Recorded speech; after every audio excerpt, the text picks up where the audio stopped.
Greetings, fellow Who-gazers. Welcome to Doctor Who Literature, the new podcast taking you through the world of the target novelizations in publication order. My name is Jason, and this is a special bonus episode.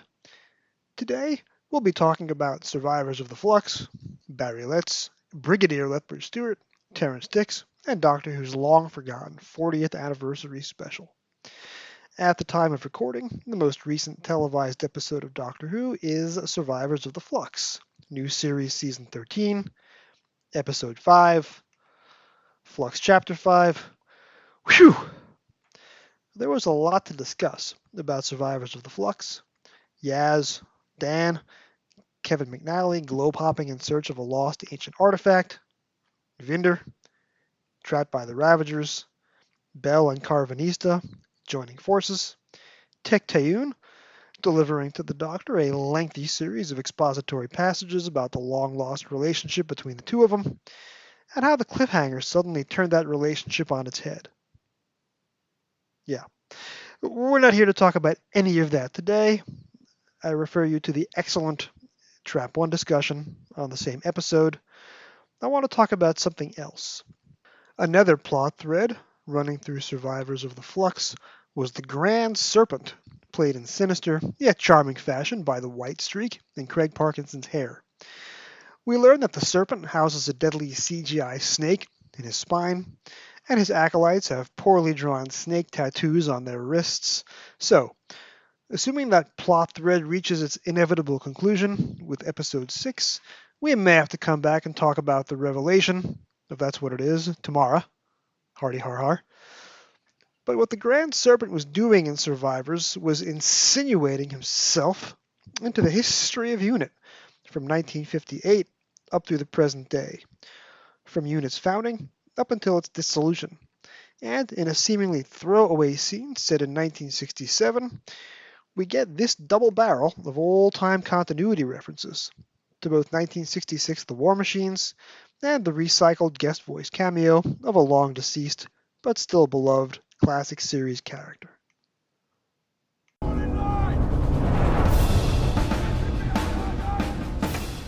If I'd known at the beginning that this would occupy nearly a decade of my life, I might have had second thoughts. Whereas you, Prentice, barely look a day older. What's your secret? Clear conscience, sir. I like that. That's our new corporal. Brought him in after we missed the whole thing at the post office tower. He's a shouter, but he's very good. Keeps everyone on their toes. Wait a minute now. Corporal what? Since when do corporals lay in airstrikes from the RAF? Since when do corporals, lower-ranked, non-commissioned officers, become colonels and then brigadiers in less than 10 years' time? Doctor Who's most famous NCO, Sergeant Benton, topped out a warrant officer, and it took him 6 seasons to get from corporal to regimental sergeant major. Seems unlikely, minus a transfer to officer school and a really generous patron, that our Alistair Gordon Lethbridge Stewart really did progress from corporal to colonel in as little time elapsed between the War Machines and Web of Fear. Fortunately, we have alternate histories with the Brigadier to rely on. We learned in the novelization of Planet of the Spiders, which will be coming up for discussion on this podcast in a few more months, that the Brigadier was a subaltern, that usually means a lieutenant, or lieutenant, back in the day. And what you probably didn't know is that in 2003, the depths of the wilderness years, Doctor Who's official 40th anniversary story was a joint novel between Barry Letts and Terrance Dicks called Deadly Reunion. What's that, you say? You've never heard of Deadly Reunion? It was one of the later Past Doctor adventures from BBC Books, long after the line's main readership had faded away, or drifted over to Big Finish perhaps, or just plain old forgotten about Doctor Who. Right about the time Deadly Reunion hit the shelves, Scream of the Shalka came out, and so did the news that someone named Russell T. Davies was bringing Doctor Who back to the small screen. And when the book was published, nobody cared. On Shannon Patrick Sullivan's Doctor Who novel rankings, housed on his excellent website, A Brief History of Time Travel, and the rankings closed in 2006 after the Eighth Doctor and Past Doctor book lines shut down for good.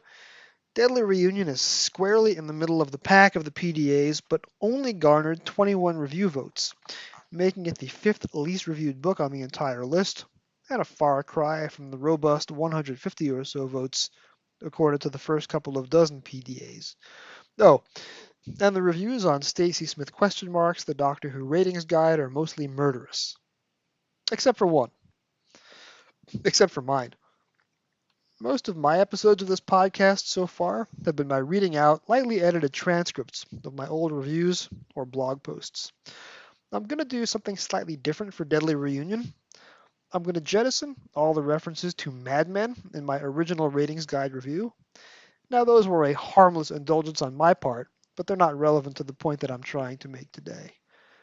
Now, what I'm saying is that regardless of his demotion to corporal, which is not officer track, in Survivors of the Flux, we already have a very good history of the Brigadier in Doctor Who literature, which tells us that he was never a corporal, never a non-com, never an NCO.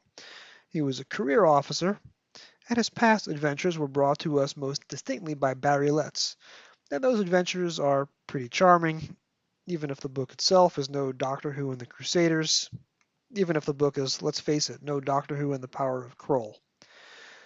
You might say it's really unleashing the worst fan tendencies to make a whole podcast episode out of one stray reference in Survivors of the Flux to the Brigadier having once been a corporal, and you'd be right. I'm here to praise Lethbridge Stewart, not bury Chris Chibnall. So let's talk about Deadly Reunion.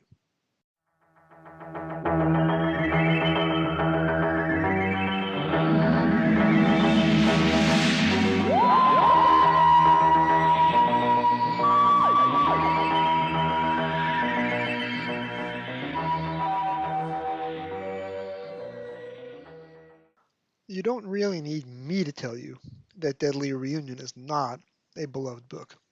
It came along during the death throes of the Past Doctor adventures. By the time this book reached us, in November 2003, a very muted 40th anniversary celebration for Doctor Who, Russell T Davies was already at work on the new series. And Deadly Reunion was authored by two dinosaurs from early 1970s Doctor Who, Barry Letts and Terrance Dicks, two former Titans whose recent novels had been far, far less than divine and immortal. See every other review above mine on the ratings guide for a discussion of just how bad most people thought their earlier Past Doctor books had been. For me, however, Deadly Reunion is something unexpected. The best kind of nostalgia.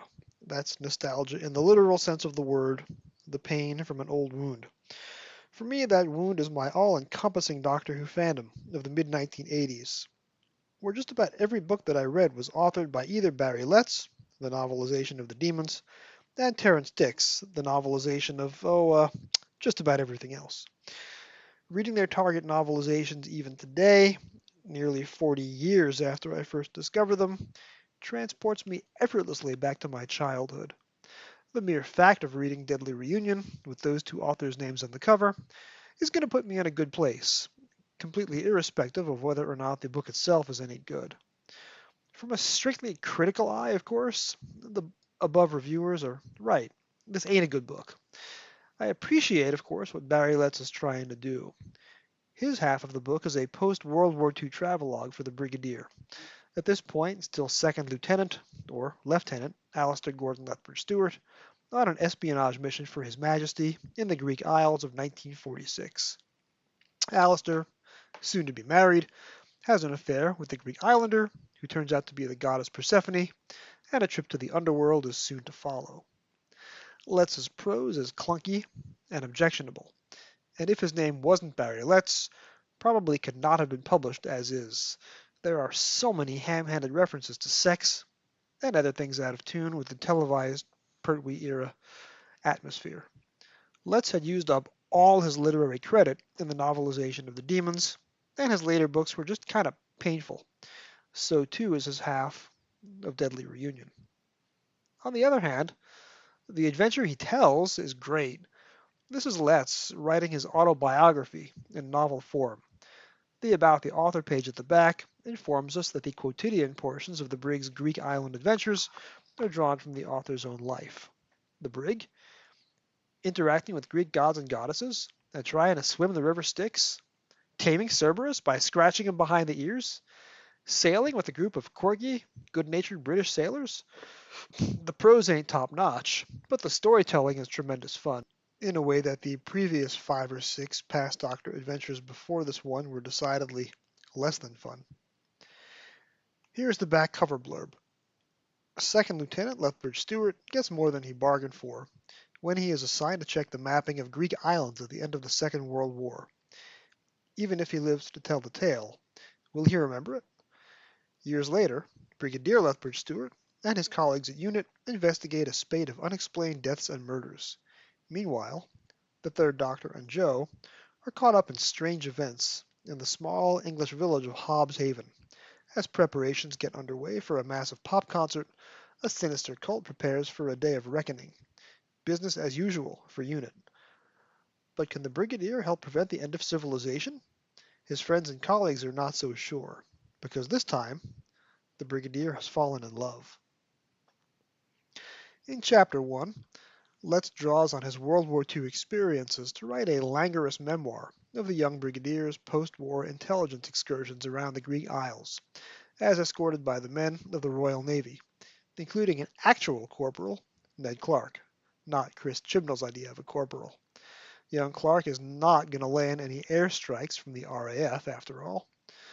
The book begins, in media res, with the young brig and his corporal kidnapped by enemy guerrillas, and then flashes back to a comedy of manners, with the Royal Navy men manning Motor Launch 951, that's ML 951.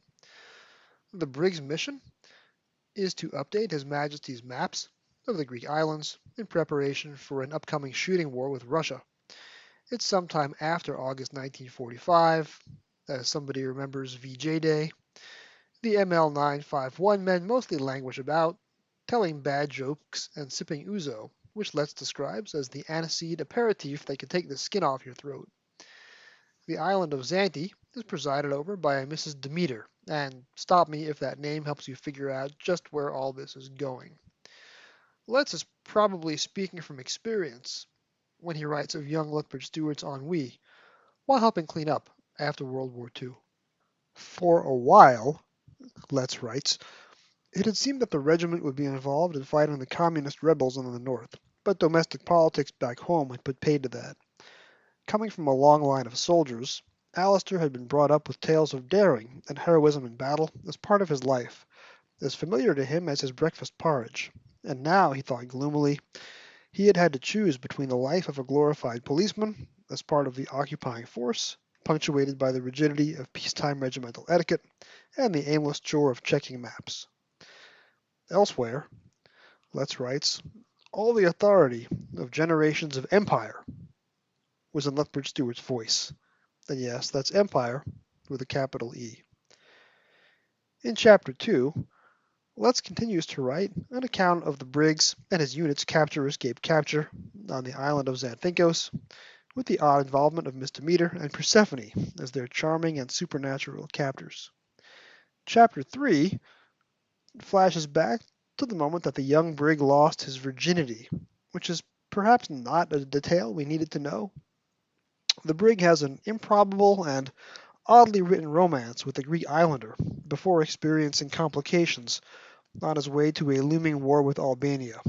Although when faced with seduction by Sephi, Letts writes that Alistair would have sold the soul that he was not quite sure he possessed to the devil he definitely did not believe in, and considered it a bargain. End quote. And then Alistair and Sephi do the deed. Off screen, thankfully. Chapter 4 makes a bizarre allusion to the Brigadier snorting a line of cocaine, although fortunately this is not something that actually happens. We learn that Demeter, Sephi, and Hermes are actually Greek gods via clumsy expository dialogue. They are an earthly race of superior humans who have played at being all sorts of gods, and Sephi, that's short for Persephone, gets abducted by Hades, again. Chapter 5 contains more of Hermes' stories of the Greek gods, including Persephone's fate and his need to get Alistair to help him get to Albania so the two men can enter the underworld via a portal. There's more Royal Navy comedy of manners as we continue with the autobiographical portion of Letz's war years. Remember, Letz was 78 years old when this book was published, and he'd been a sub-lieutenant in the Royal Navy during the war. Chapter 6 sees the brig and Hermie conspire on a secret mission to rescue Sephi during an interlude set in Corfu and a cricket match, the latter of which I suspect was written so Letz could work in an awful pun on the phrase, "It's not cricket." The brig considers whether or not Hermes' lack of scruples is quote-unquote because he suffered from the undeniable disadvantage of not being British, although Hermes also admits to being a fan of Frank Sinatra, so score 1 for Hermes. In Chapter 7, as the recon mission begins, there are several decoys and bits of subterfuge planned by a British admiral, and the brig and one of his men make a surprising discovery near an enemy camp. In Chapter 8, the brig and his man, that's Corporal Clark, are captured by a Yugoslav officer in the Albanian soldiers' camp and are slated to be executed as spies. Hermes descends to the underworld in preparation for the brig's expected arrival there. In Chapter 9, Hermes visits Persephone, now in Hades, and advises her that he's going to use the brig to engineer an escape. He then tries to break the brig and Clark out of the van where they're being held captive. Chapter 10 contains dialogue taken directly from Colony in Space, a Malcolm Hulke story produced by Letts and script edited by Terrence Dix, with Hermes and the brig standing in for identical dialogue between the Doctor and Miss Jo Grant. Don't believe it. It's bigger inside than out. Yes. That's because the TARDIS is dimensionally transcendental. What does that mean? It means that it's bigger inside than out. Now then. Letts, by the way, has the Brigadier reflect that this exchange is, quote-unquote, more sci-fi gobbledygook. But the narrative does contain some cinematic time jumps and flashbacks. After the van breakout, Clark is left behind. The brig tries to swim across the river Styx and punches out a Hydra, but Hermes pays Charon to ferry them across more easily. Sephi uses her feminine wiles to track her jailer and escape her cage, but Hades is waiting for her as she turns the corner. In Chapter 11, while trying to find Sephi in the underworld, the brig learns that Hades is masquerading as the Yugoslav Colonel Nikolevich, seen earlier, and has been using psychic energy to simulate attacks on Albanian troops.